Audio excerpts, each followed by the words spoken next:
What's up guys, it's Nims Reviews here, back with another One Piece video. And today, we finally get to do a reaction / review of chapter 1014. I don't know why, but the break we had last week felt like an eternity. I'm just glad it paid off because this chapter was more than I was hoping for. But with that being said, let's hop right into the chapter. Chapter 1014 starts off with Kaido on the rooftop alone, while Luffy is still falling to the ocean. And it starts off very interesting to say the least. Kaido is continuing to talk to himself, but kind of to Luffy as well, saying that he managed to learn how to coat his attacks with Conqueror's Haki, but it still wasn't enough. And because of this, he's disappointed in the fight and is upset that he even got happy that he had a good fight in a while. Kaido goes on to talk about a specific Gomu Gomu no attack, but fails to say the full name. Obviously, this is just Kaido mocking Luffy's attack, but for some reason, I get the feeling that Luffy used a new named attack that we haven't seen yet. And this is Oda's way of hinting towards it. As to what the attack could be, I don't really know, but it's definitely based on the Conqueror's coding that Luffy just recently learned. Maybe some people would think it's too soon getting a new named attack after getting Red Rock so recently.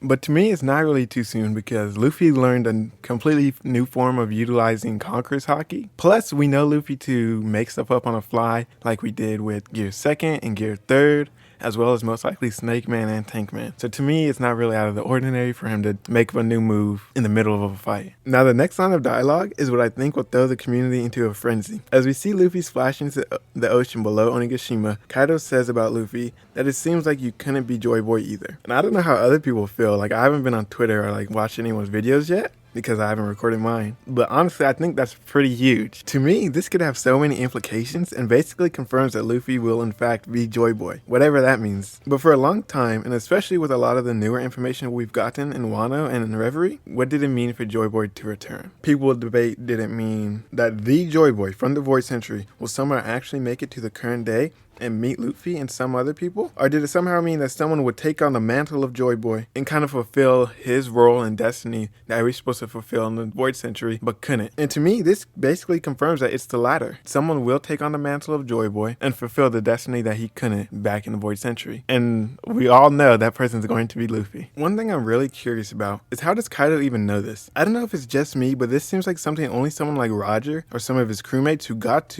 all the road poneglyphs and made it to Laugh Tale would know. But I could think of two ways that Kaido could have found out. The first being him learning about it while on Rox's crew. We know Rox was into researching taboo topics in the world government's eyes, but we really don't know how far he got or how much he learned. We know for sure he didn't make it to Laugh Tale because when Roger got there, it said no one has been there since sometime around the Void Century. So how much can you learn without making it there? But my second way, and the way I'm putting all my bets on, is him learning through Oden's logbook. We know since Yamato has it, that Kaido definitely could have had access to it at some point in the last 20 years. And with how heavily Oden affected Kaido, it wouldn't surprise me at all for him to want to read it. On top of that, Oda decided to have Kaido say this while Momo is currently reading Oden's logbook. I don't think that's a coincidence whatsoever, and Oda is definitely setting something huge up. Honestly, there's so much to talk about, but I don't want to take up this whole video with just one topic, so I'll probably just save it for another video I'll do on Kaido and what he's saying, what he's been saying to Luffy, and how much he knows. Because honestly, I've had a lot of thoughts about Kaido just as a character, and why Oda hasn't shown so much from him as a character in terms of like his backstory and his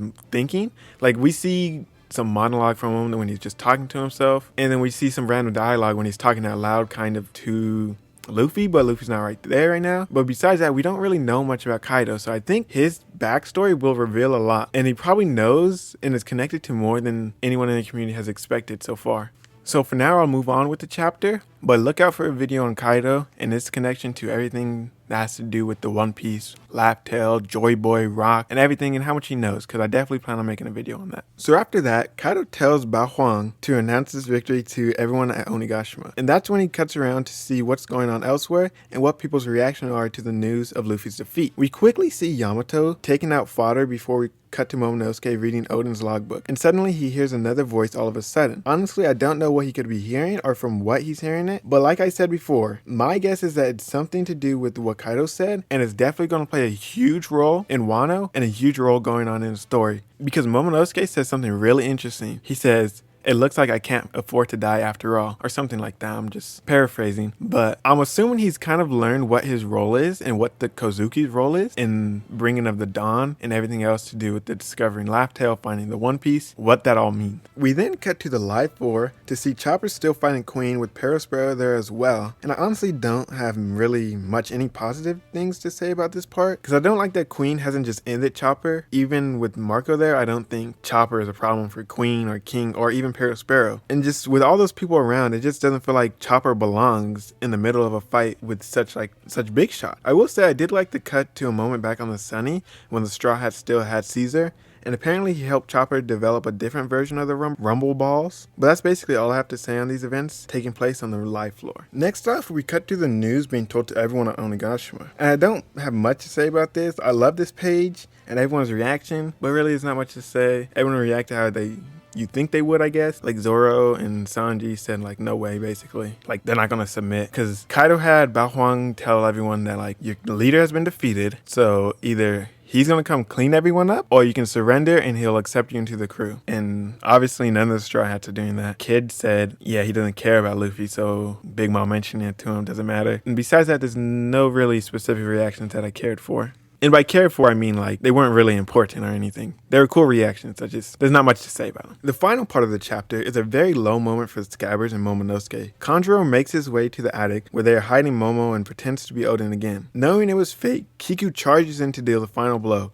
But once again, she isn't able to will herself to kill Kanjuro, disguising himself as Oden. This leaves her open for Kanjuro to stab straight through her, most likely dealing a fatal blow, at least in my opinion, a fatal blow, because she's already lost a lot of blood with losing her arm. I mean, Kinemon burned it, like cauterized it, I think it's called, but I still think she lost a lot of blood in the process of it happening. Plus, just the fight in general, she probably lost a lot of blood, and now she has a sword straight through her like torso/abdomen area. So I don't think Kiku is making it out of this alive. And honestly, that's really cool to me because we're fighting two Yonkos right now. I don't think we should just get out of this scot-free. And I definitely want more deaths, assuming Kiku does die. And assuming Kanjuro does die, because he already said like the blow she did to him earlier was a fatal one, but wouldn't kill him in the moment. But after this, Kinemon goes to her side and Kanjuro tries to finish him off as well, knowing he will die soon. But Kinemon reacts before he can, dealing a blow that will likely kill him. All of this just before Kaido busts through her wall and immediately hits Kinemon with a Conqueror's Haki coated attack. Now with that attack being coated with Conqueror's Haki, I'm not sure how Kinemon is going to be doing after this, especially after fighting him before, but I wouldn't be surprised if Kinemon has fatal injuries now, and maybe he doesn't make it out of this arc as well. That'd be, I think, a lot of people don't like Kinemon. I do. I personally do. I think he's funny. I think Oda has made it so we can connect to him throughout the time we've known him ever since Punk Hazard. A lot of people disagree. I think they just don't like him as a character, because I think as a character, he's very similar to Brook, where he's kind of just there.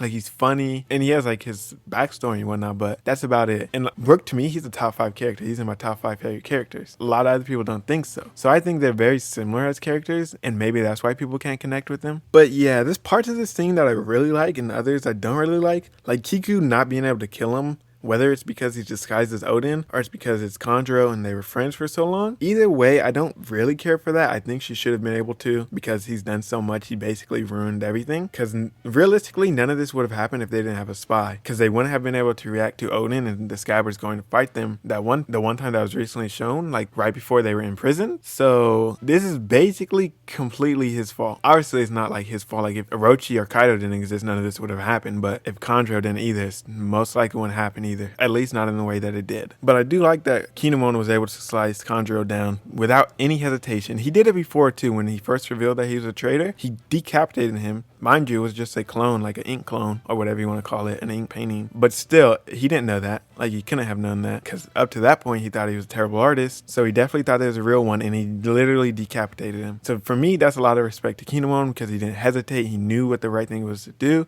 and he did it. I also like that Kanjuro is actually trying to do stuff before he dies. Like, he's not just accepting his fate. Like, Kanjuro's a real evil person. Like, and I really like that, because a lot of villains, you get this, oh, they're doing this, and they redeem their stuff at the end or something. I never wanted Kanjuro to redeem himself after he revealed he was a traitor. So him being defeated as still a bad guy is really good to the story for me. I love that he's not getting redeemed. He's not going back on his lifelong goal to be the perfect actor, pretend he was Odin's scabbard and friends with all of them. Like, he's committed to his goal and he's gonna do whatever he can to force it to happen before he dies off. But yeah, that's basically all I have to say about the chapter. I really enjoyed this chapter, but now I'm just wondering what's going to happen next. My only guess is Yamato makes his way to Kaido and holds him off while something much bigger with Wano happens, specifically with Momo and Luffy. And I'm not sure how or if Luffy will get saved. I don't really even have a guess anymore. Like before, I made a whole video about it, but now everything was completely thrown out the window. So I'm really interested to see where that's going. I think it'll go away and no one expects it.